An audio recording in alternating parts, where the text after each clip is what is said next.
Assalamualaikum warahmatullahi wabarakatuh. Halo teman-teman semuanya, saya Rizky Agung Nugroho, NIM 043. Di sini saya akan membahas berbagai hal yang memengaruhi dari mental kita. Bagian besar dari kita, apalagi di generasi remaja seperti kita ini, sangat lelah, namun bukan secara fisik, namun secara mental. Kenapa hal itu bisa terjadi? Karena diri kita itu masih sering membandingkan pencapaian kita, membandingkan diri kita dengan orang lain. Karena setiap hari, setiap jam, setiap tempat kita selalu scroll sosial media. Tidak dipungkiri, kita selalu membandingkan diri kita sendiri dengan orang lain. Tidak selalu, namun itu pasti terasa seperti itu. Seperti hanya ketika kita melihat postingan nih, ketika orang berpergian, ketika orang-orang membeli barang baru, ketika orang-orang memiliki pencapaian baru, kadang kita merasa begini, kok kenapa mereka bisa ya? Kok kenapa mereka bisa membeli barang itu ya? Kok kenapa mereka bisa memperoleh hal-hal itu ya? Kenapa kok saya tidak?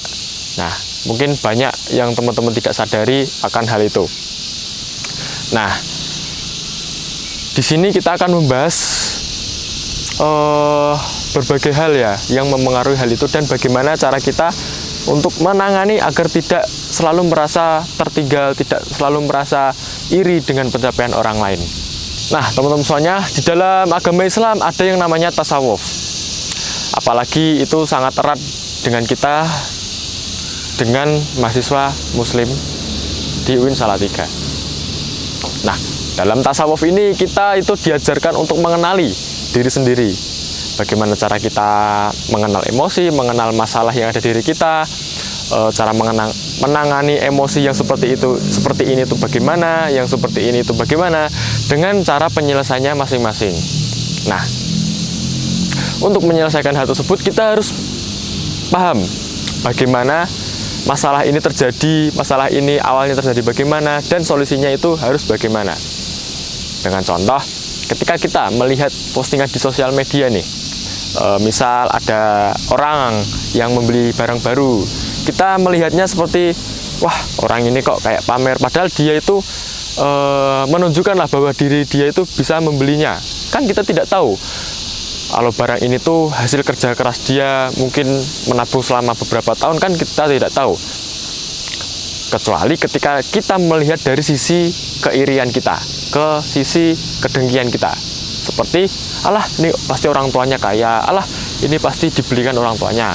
Nah, itu harus sifat yang harus kita singkirkan dari diri kita. Kan kita tidak tahu bagaimana dia cara mendapatkannya, bagaimana cara dia memperjuangkan hal tersebut. Seperti halnya ketika kita merasa, kok orang itu bisa mendapatkan semuanya ya, kan kita tidak tahu proses yang telah dia alami sebelumnya untuk mencapai hal-hal yang dia dapatkan.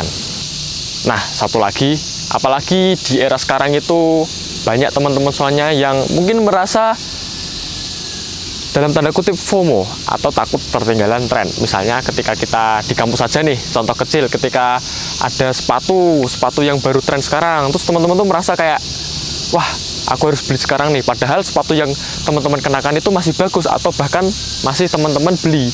Nah, itu yang salah satu sifat yang harus kita tinggalkan sih teman-teman. Jangan merasa selalu ketinggalan tren, ketinggalan suatu apapun event yang lagi ramai lah. Itu mungkin jadi salah satu pemborosan, kecuali teman-teman gimana ya, merasa mampu lah. Namun dalam artian mampu ini tuh bisa membeli tanpa memberatkan dari diri teman-teman semuanya.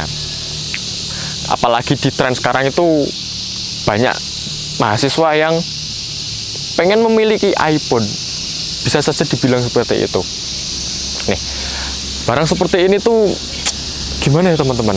Menurut saya tuh sangat memberatkan ya, apalagi bagi kalian yang belum bisa bekerja, itu salah satunya. Ya nggak apa-apa sih belum bisa bekerja, namun kan kalian bisa menyisihkan uang dari tabungan kalian. Dengan artian jangan kok tidak punya iPhone kok kalian tuh merasa gengsi atau merasa tertinggal seperti itu.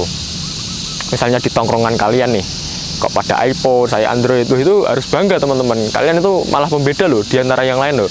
Nah, berbicara tentang pertemanan, lingkungan pertemanan atau circle atau apapun itulah lingkaran di pertemanan di kampus Apalagi di lingkungan mahasiswa ini sering kita temui kan masalah apa, dengan kondisi apa, dengan permasalahan yang seperti apa, bagaimana cara menyelesaikannya. Kita itu wajib teman-teman, bukan wajib sih, harus memiliki lingkungan yang positif juga. Misalnya ketika kita lagi terpuruk, misalnya kita lagi ada di masa kesulitan, misalnya ketika kita lagi down mentalnya, kita harus memiliki teman-teman yang suportif, bukan malah menjatuhkan teman-teman.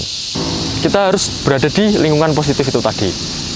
Nah, itu yang membentuk diri teman-teman itu menjadi kuat, menjadi lebih memahami masalah itu bagaimana, menjadi lebih dewasa, bagaimana cara kita menghadapi masalah-masalah ke depannya.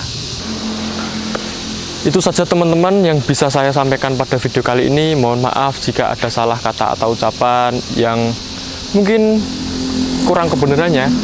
Wassalamualaikum warahmatullahi wabarakatuh.